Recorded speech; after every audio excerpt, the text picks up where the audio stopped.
Assalamu alaikum, Dr. Walaikum assalam. Last week there was an event which took place in Denmark displaying cartoon, and there is a wide protest going across the globe in against whatever was displayed of Prophet Muhammad, peace be upon him. How should we Muslim respond to this particular when it is catching like a fire across the globe? There was an event which took place earlier a few months back in Denmark, which was repeated in the press a few weeks back, against the Prophet. The background of it is that 30th of September, one of the Danish newspapers, it published 12 cartoons, 12 caricatures of Prophet Muhammad, which was not in the right spirit, was on the negative side. And many of them were made to defame him. One of them showing him wearing a turban in the way of a time bomb, and along with ladies around him, etc.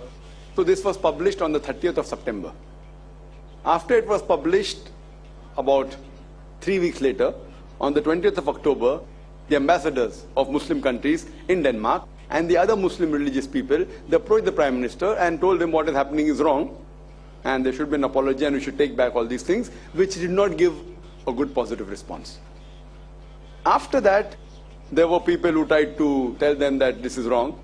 Later on 20th of January, these 12 caricatures, 12 cartoons depicting Prophet Muhammad in the negative manner, showing me as a religion of terrorism, carrying a sword, along with women wearing a time bomb on his head, etc. All these things was reprinted in a Norway newspaper. In the Denmark, it was mainly to local people in that language.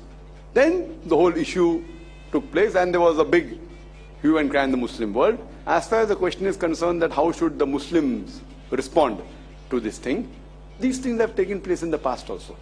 Such things, whether it be Salman Rushdie, whether it be Tasneem Nasreen, whether it be in USA, whether it be abusing the Prophet. And as you may be aware that according to a Time magazine report which came on the 16th of April 1979, in a span of 150 years, from 1800 to 1950, more than 60,000 books have written against Islam. That means more than one book a day was written against Islam in a span of 150 years before. After 9/11, it has reached epidemic levels. Maybe several books are written every day, and several articles are coming every day throughout the world, whether on the internet, whether it be on the newspaper, whether it be on satellite channels, whether it be in the form of books or pamphlets, and this has reached epidemic levels. So what should be the response of the Muslims when such articles come, or such thing comes in the media, whether it be in the television, whether it be the print media, etc., someone abusing the Prophet or defaming the Prophet? What should be the Muslim stance? And we find people giving different opinions. As far as I'm concerned, my opinion is that broadly, if you categorize the way the Muslim should respond to such defamation and such allegations against Islam, especially the Prophet and Allah subhanahu wa ta'ala, broadly I can categorize it in 6 different categories. How can you respond? The first way is replying it in the media, trying to clarify the misconception. And media today, number one best media is the television, satellite channel. Then can be the print media, newspapers, magazines. Then can be in the form of pamphlets, can be in the form of books, internet. So number one is the print media, which is the most important. Any Muslim in any part of the world, whether this thing takes place in a Muslim country or non-Muslim country, this allegation against the Prophet or defamation of the Prophet takes place in any part of the world, the first 3-4 categories can be adopted by any Muslim, whether living in a Muslim country or non-Muslim country. So the first 4 strategies which are more important can be adopted by anyone, anywhere, irrespective whether the allegation has taken place in this country or outside, whether Muslim or non-Muslim country. So first is the media.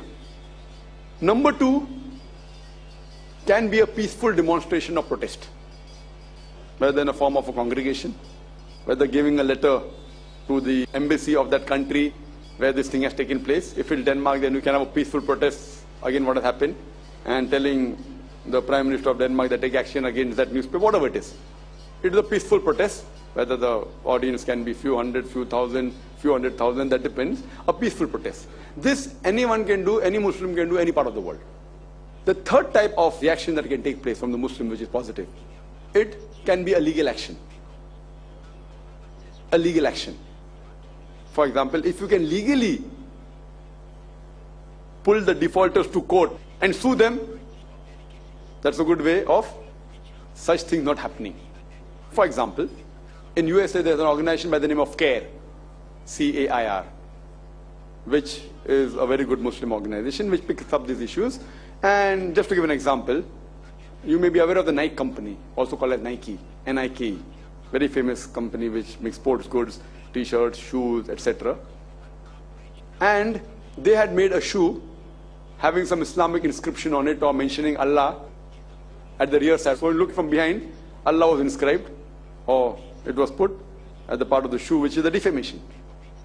So what they did, that they immediately sued them.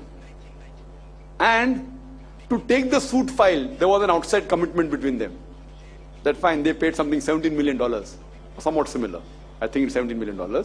And they said, we'll give it to the Muslim community, they can utilize the way they want. So they utilized the money to make parks for the Muslims or Muslim education, whatever they did. So this CARE company, or Muslim organization, filed a suit.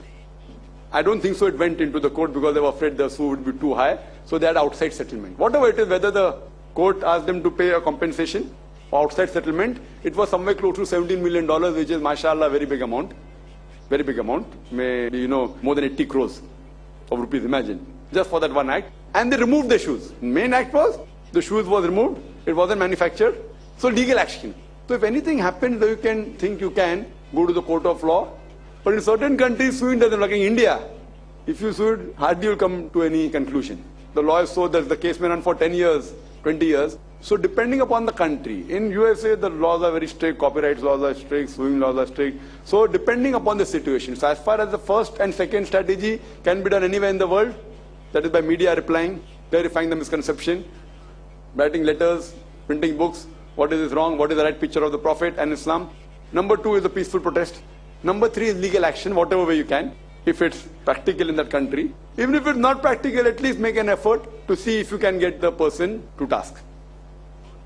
The fourth type of strategy is using economic pressure or business pressure, which may not be applicable again throughout the world. But if you know that by boycotting certain goods of that country where this act has taken place, if act takes place in a country, or that country per se, the Prime Minister is condoning it, not condemning it, that means he's part and parcel to it.